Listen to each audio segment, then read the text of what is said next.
Fenosa deia que fer un retrat és una excusa per conèixer algú. Quan ets escultor, has de fer diverses sessions. Hi ha un temps per parlar, per escoltar, per captar l'esperit de l'altre. Abans de fer el bust de Colette, Fenosa ja havia fet el de Cocteau i el de Paul Edouard. Primer els va fer en gran i a poc es va anar decantant per fer-los petits.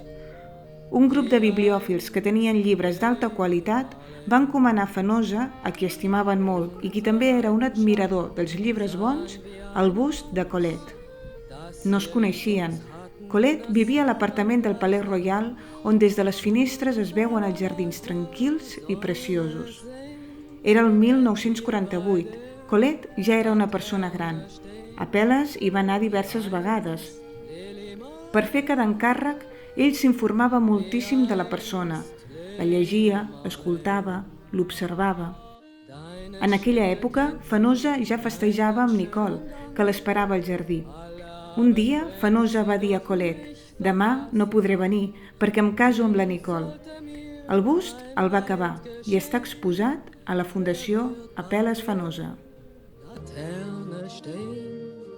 Mit dir will ich mal leben, mit dir